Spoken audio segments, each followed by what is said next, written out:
Dromichaetes, king of mercy and iron, before the iron tide of Rome licked the banks of the Danube, before Macedonian ambition crossed into the thick-blooded forests of the north, there stood a man whose legend stretched beyond the sword, a man whose crown was carved not by conquest, but by restraint. His name was Dromichaetes.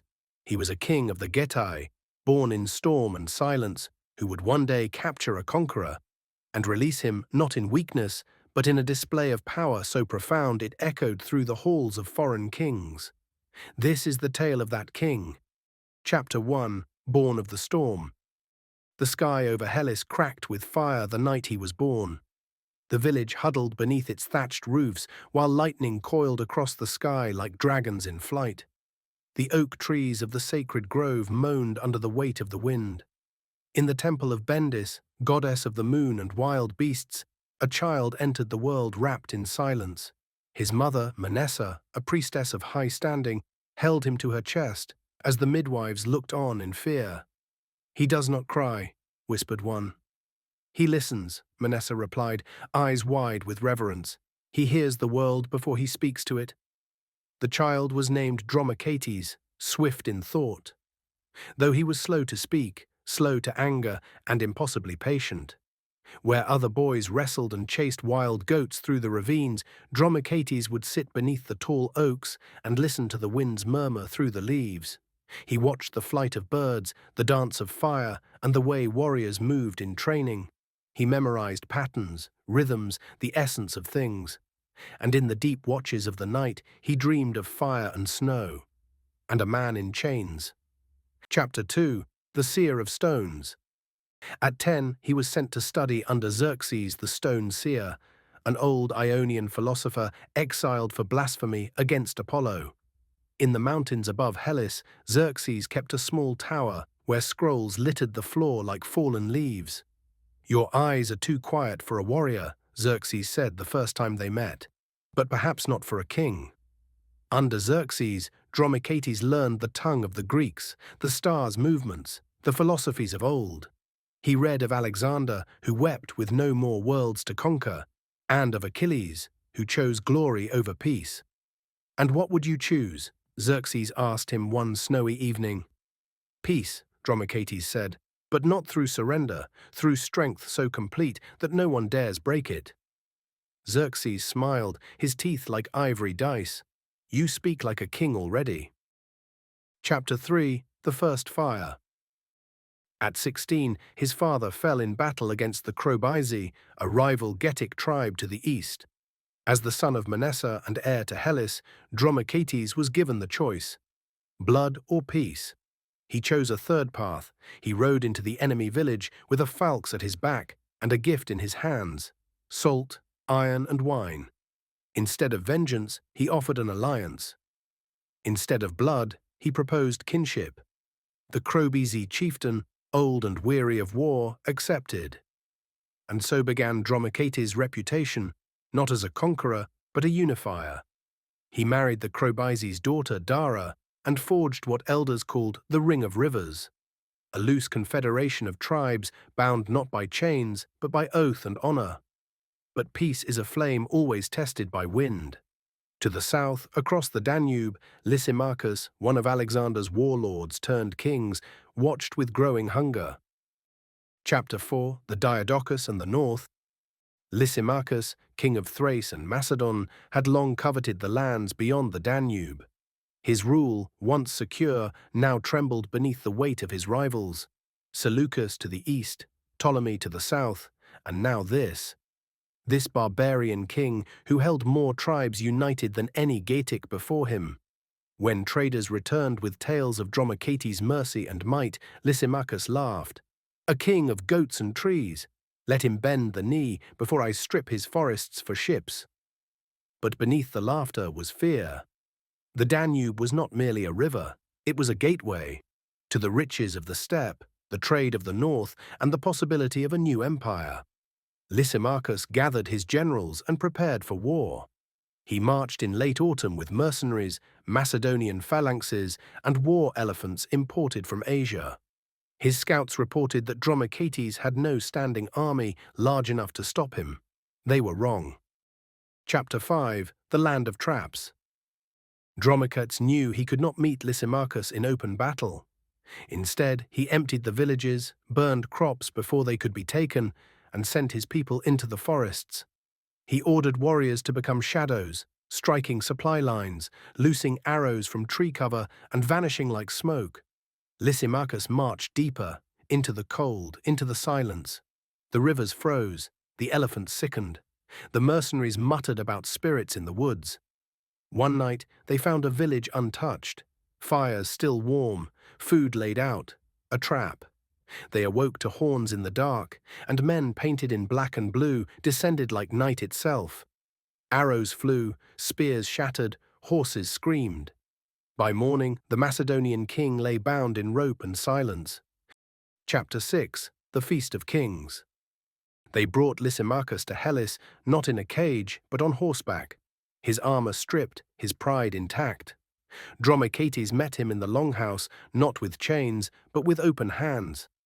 "You came seeking gold, I assume," he said in flawless Greek. "I offer you barley stew and clay cups." At the feast, Lysimachus was served wooden bowls and sat upon straw mats. Around him, Getic warriors drank and sang, while Dromichaetes quietly observed. "This is how my people live," he said. "We do not wear silk. We wear scars.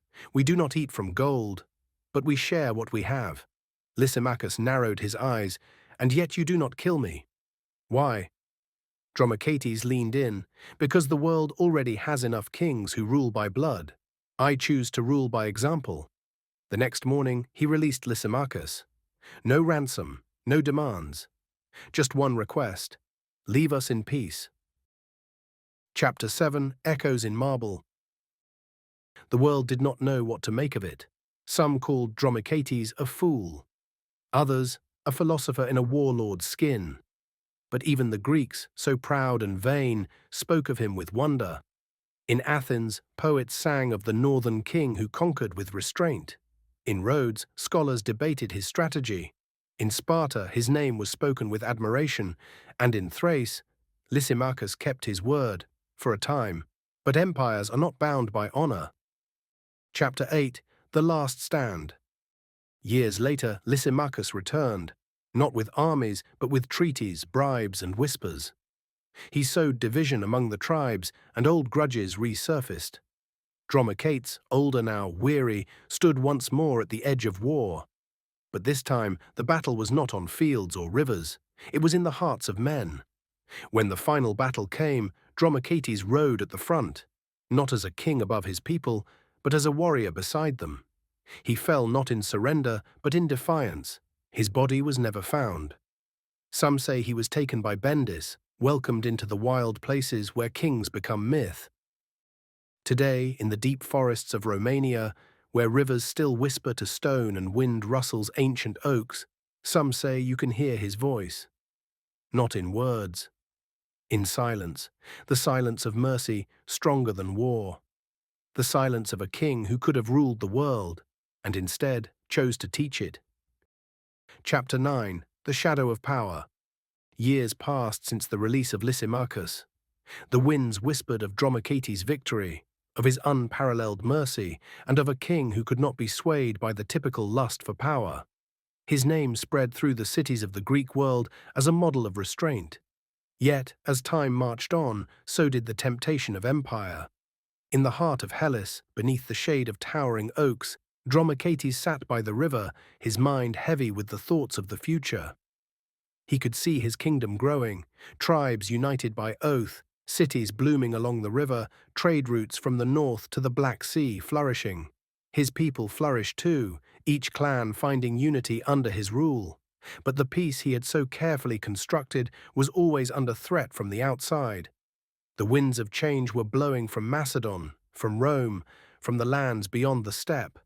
While he had captured a conqueror in Lysimachus and spared his life, Dromichaetes knew the world beyond the Danube was not so forgiving. A shadow had fallen over his lands. Philos, a young warlord from the eastern tribes, had begun to stir trouble. The tribes that once respected Dromichaetes now whispered about his softness, questioning his ability to hold power. They wanted blood, wars that would expand their borders and make them famous across the lands. Philosophy and diplomacy had no place among men eager to carve their names in history. The words of his old mentor Xerxes came back to him. Mercy is the foundation of great kings, but mercy alone cannot hold a kingdom together. Chapter 10. The Call to Arms. Dromichaetes stood before the gathered clans in the hall of Helles, his voice steady but firm. I have united you with words and honor. I have led not by force, but by example. But do not mistake me, he said, his eyes meeting the gaze of each warlord present. If war is what you desire, then you shall have it. The clans murmured, for they had not expected this response. The king had always sought peace, but they knew better than to underestimate the iron in his spirit. Philos, Dromichaetes continued, is not our enemy. The true enemy is greed and ambition. We must strike before the seeds of discontent ripen into rebellion. He turned to the elders. Prepare our warriors. We shall not fight for land, but for the soul of our people. We fight to defend what we have built. The preparations began. Dromichaetes sent his messengers to the farthest corners of the kingdom, calling warriors from the west, north, and east. Dara, his wife, stood by him, her eyes shadowed with worry. Dromichaetes, she said quietly, you cannot lead this people forever. There are those who will not follow your peace. He placed a hand on her shoulder. But they will follow my will, the will of a king who does not bow to bloodthirst, but to honor. Chapter 11. The Battle of the Black River. It was on the eve of winter that the armies of Dromichaetes and Philos met along the banks of the Black River, a dark and treacherous waterway that marked the edge of their territories. The river was swollen with the spring rains, making it difficult for cavalry to maneuver and allowing the enemy to form a solid defense. Philos, leading his forces from the east, stood tall at the river's edge, his face set in grim determination. He had gathered many of the eastern tribes, promising them a new kingdom carved from the heart of Dacia. Today we take what is ours, Philos cried to his followers, his voice carrying across the wind. We are the future. The weak will fall, and the strong will rise. But Dromichaetes had come prepared. His warriors, accustomed to the dense forests and rugged hills, knew the land as well as they knew their own bodies. They used the river's murky depths to their advantage, laying traps for Philos's army, cutting off their supply lines, and striking from the shadows. As the first light of dawn broke over the battlefield, Dromichaetes and his elite warriors launched their attack. The battle was swift and brutal. Arrows rained down from the trees, while the battle cries of the Getae echoed across the riverbank. The warriors of Philos, caught off guard by the sudden onslaught, struggled to regroup. Dromichaetes himself rode into the heart of the fray, his falx gleaming in the first light of day. His horse, black as the river itself, charged through the chaos, cutting down any who stood before him. His warriors followed in his wake, as precise and deadly as wolves on the hunt. The battle lasted only a few hours, but the outcome was clear. Philos, once certain of victory, was forced to retreat. His forces scattered, and many of his allies were captured or slain. Dromichaetes, once again, stood victorious, without surrendering to the bloodlust that had consumed others. Chapter 12. The Price of Mercy.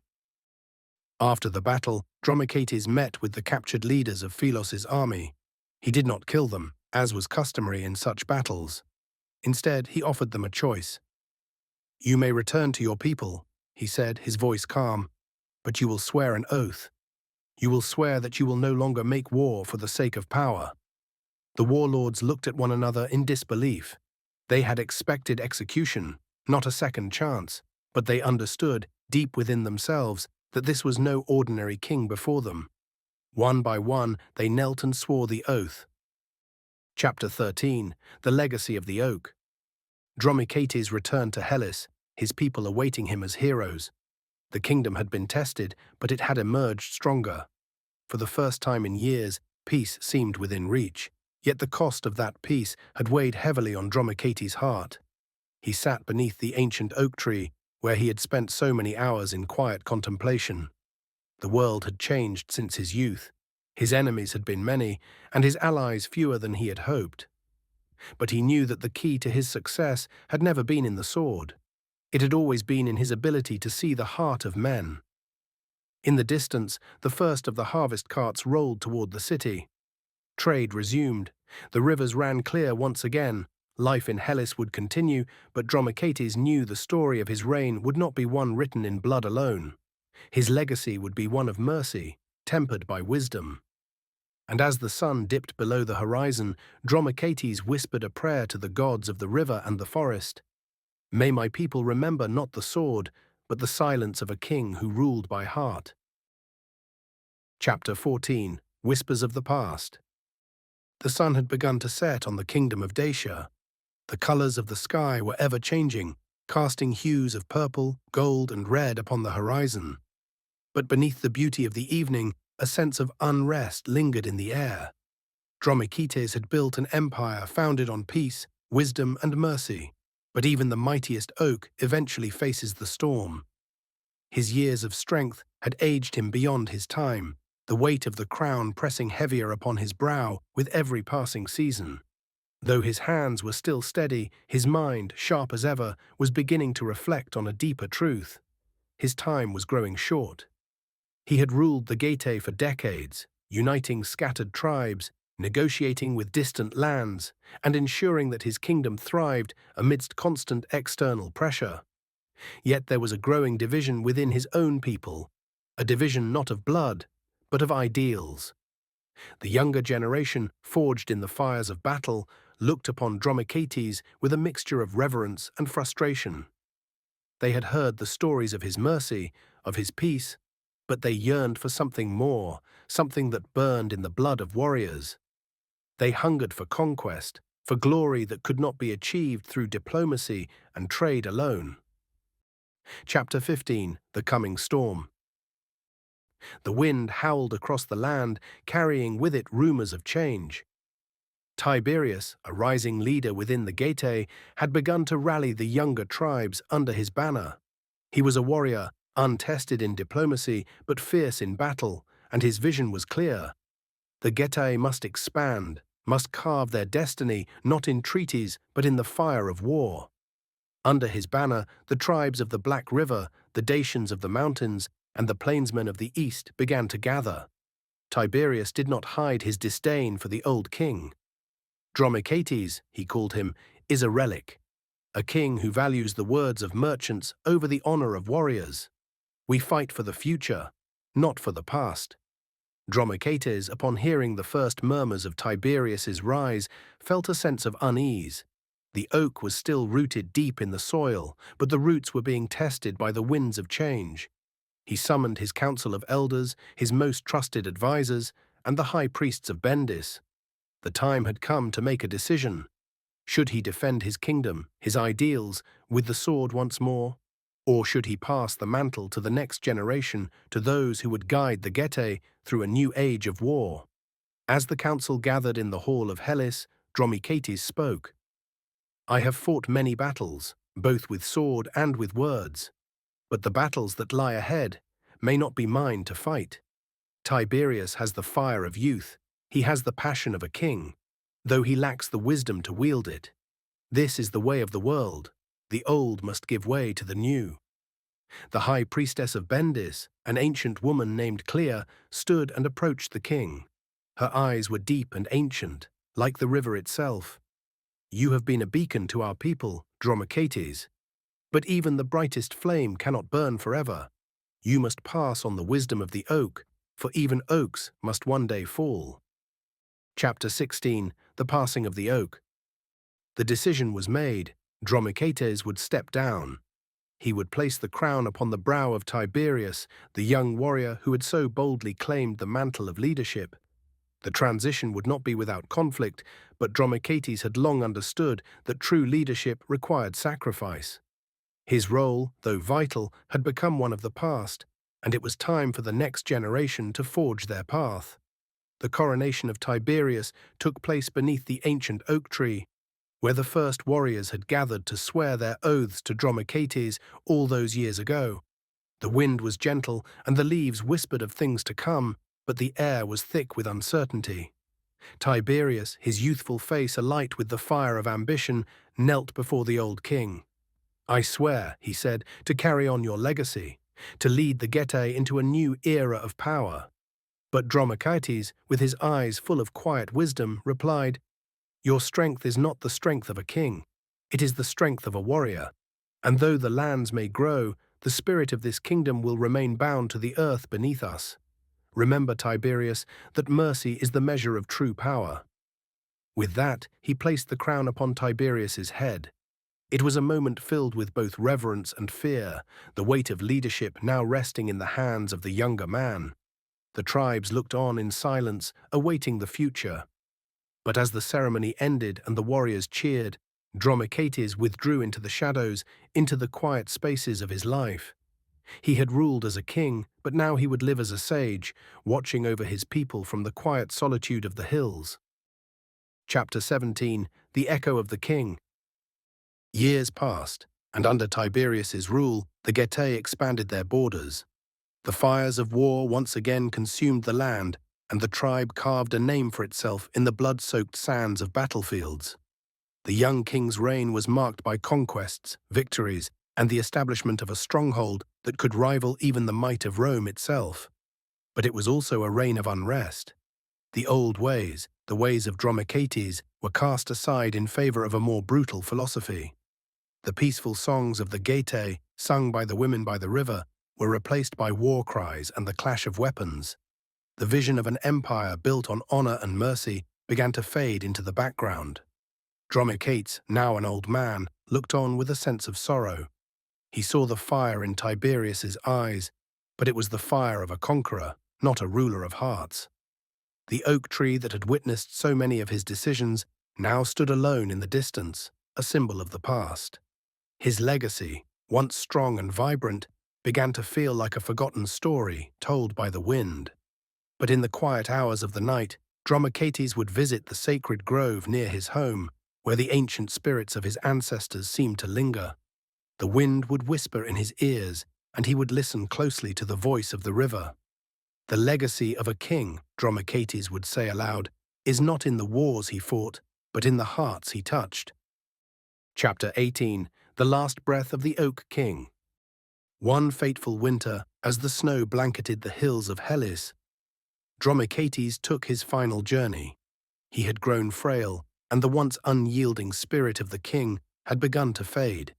His people gathered to pay their respects, and even Tiberius, now a seasoned ruler, came to kneel at the feet of the old king. "I will not forget you, Dromichaetes," Tiberius whispered, but Dromichaetes, in his last breath, smiled. "You will remember me." In the silence. With those final words, the King of Mercy passed into the afterlife, his soul joining the ancient spirits of the land he had so dearly loved. The oak tree, once a symbol of Dromichaetes' strength and wisdom, still stood at the center of Hellas.